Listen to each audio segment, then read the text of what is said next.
Good morning, afternoon, evening, everyone, depending on where you are in the world. So my name is Karen Zheng. I'm a faculty member at the Operations Management Group at Sloan. You see here kind of a very brief bio of myself.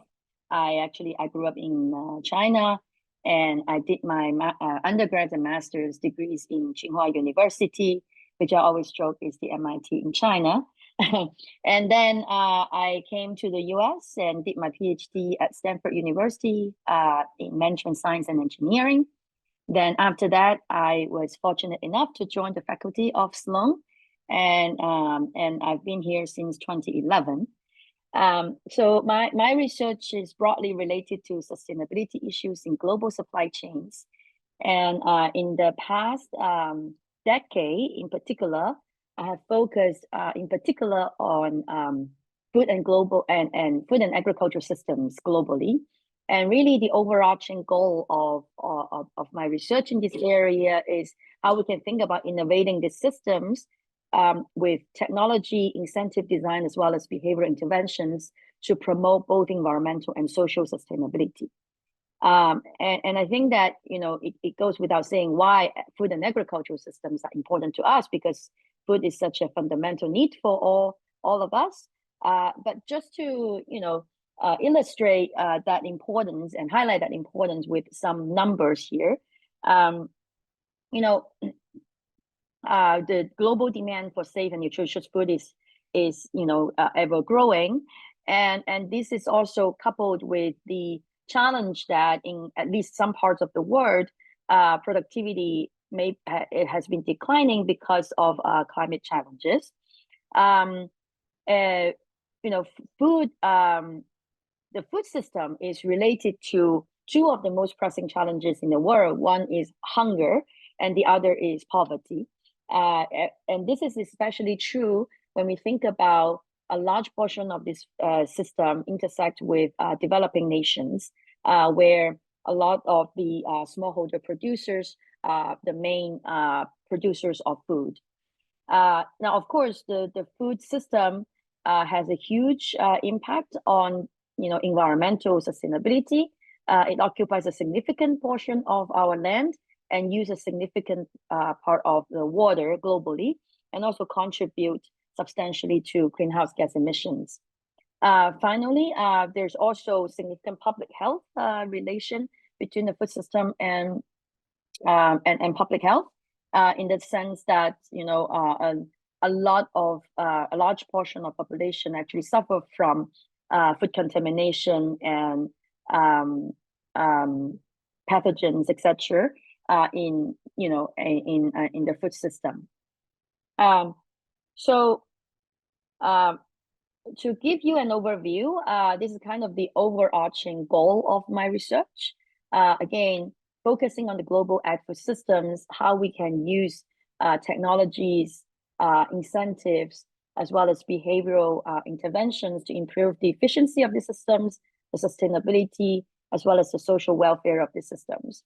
So far, I've been looking at multiple topics under this overarching goal, all the way from upstream production and resource optimization to the middle part in terms of how we design markets and supply chains, as well as to the downstream, how do we ensure food access and reduce food waste. Oops, sorry, I did something wrong with my, okay, I'm back. All right, so I'm not back, I guess. Okay, and in the process of doing this research, I'm a believer of on-the-ground collaboration, and this is collaborating with a whole spectrum of organizations, from private organizations, companies, startups, nonprofits, to public organizations such as governments and think tanks, and also academic institutions, particularly those in the ground of the regions where my research projects are. So what I wanted to do today is to share with you a few examples of these projects to give you a sense of what kind of questions we try to answer and what kind of tools that we use in answering those questions. The first example is a collaboration with the state government of Karnataka in India. and focusing on a digital reform of the state, where they build a digital agricultural platform to unify trades across over 160 agricultural markets throughout the state. And the idea of this platform is really by integrating historically isolated markets and also to digitize transaction processes, this could potentially increase competition on the buyer side, improve market channels for and market access for farmers who are oftentimes confined to their own local regions, and also increase price transparency to potentially address issues such as collusion on the buyer side. We did two things with this with the state government of Karnataka. One is we first perform a very rigorous impact assessment for the government to really demonstrate whether establishing such a platform can significantly improve farmers' welfare and farmers' income. And this requires us to perform advanced econometrics analysis and statistical analysis on large scale price and quantity data that we can get from the platform. And our results show that actually the impact of such a platform on farmer income is not uniform across different commodities. There are some commodities farmers benefit significantly, as you can see here, the 313 commodities with the green bar. But then for other commodities, the platform has actually not yielded significant price improvement for the farmers. And by analyzing the potential supply chain and operational reasons behind these supply chain operational processes behind these commodities, we find that this could be potentially related to limited in-market competition, and the platform has not sufficiently addressed those issues, and thus a lack of impact. And so what we did next as a follow-up is that we worked with the government to completely redesign the auction used on this on the platform for these commodities, with the goal of further increasing competition among the traders, among the buyers. And then we worked with the government to launch a pilot implementation in one of the major markets for lentils. And the graph I show here demonstrates that the pilot actually led to a very significant price improvement and profit gain for over 20,000 farmers that participate in the market where the new auction mechanism was implemented.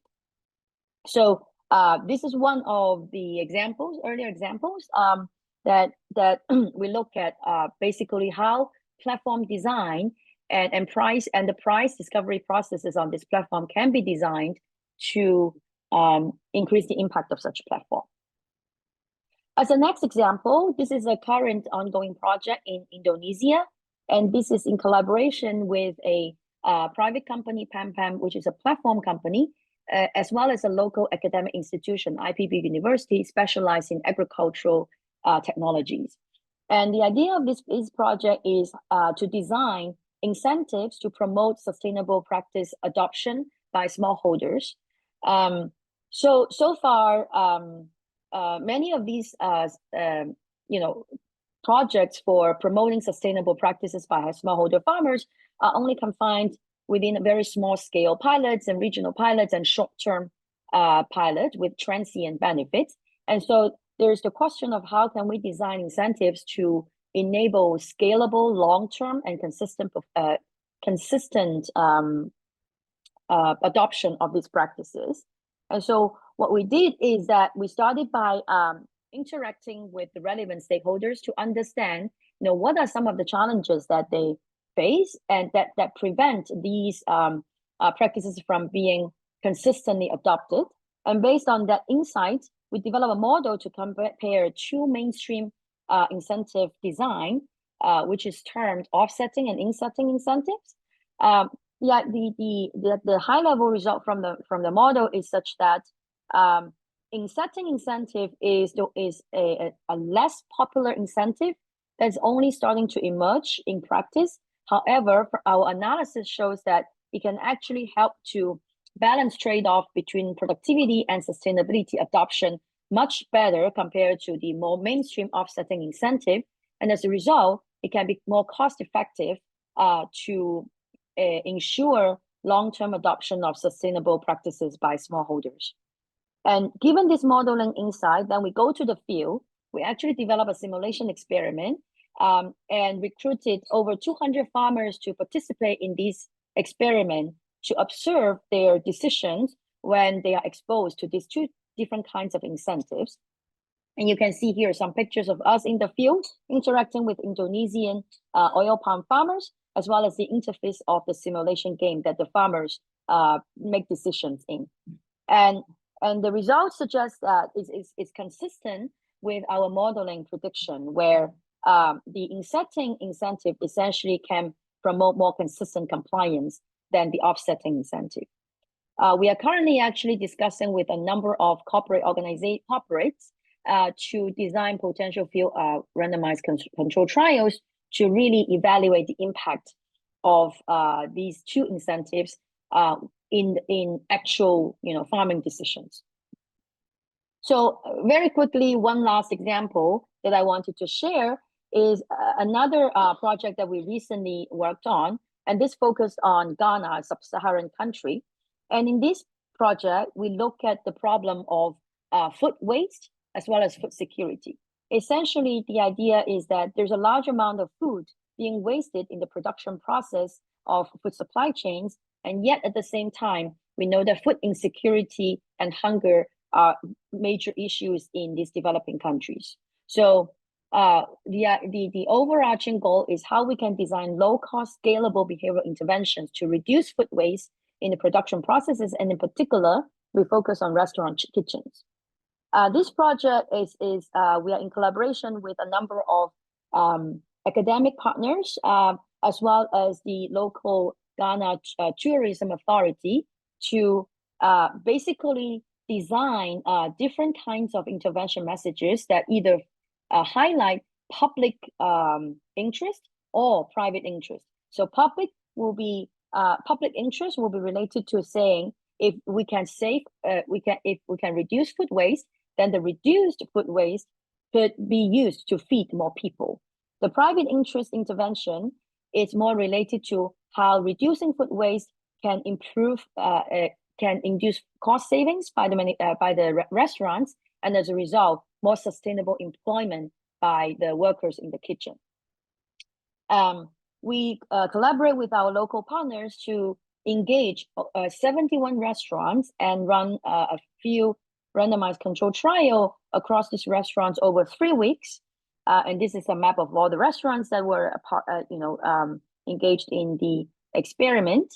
And what we found is that, in fact, private interest intervention can be over twice as effective as public interest interventions. And the impact that we can measure from this 3-week experiment is such that using these interventions to reduce food waste can have a significant societal impact. Just looking at the restaurants that we involved in the experiment or in the study, the total food waste avoided because of the use of these interventions could already feed 5,000 people in the country. And so we believe that this is another, a project that can have quite significant societal impact. So to conclude, I would just want to highlight that I have quite actively and consistently engaged MBAn students in my projects, and these students contribute in and participate in a number of different ways and different types of analysis, ranging from statistical machine learning analysis to optimization. And also, I think, because of my interest in, field work as well as behavior interventions, a lot of times these students also engage in designing experiments, implementing experiments in the field, as well as analyzing the data from these experiments.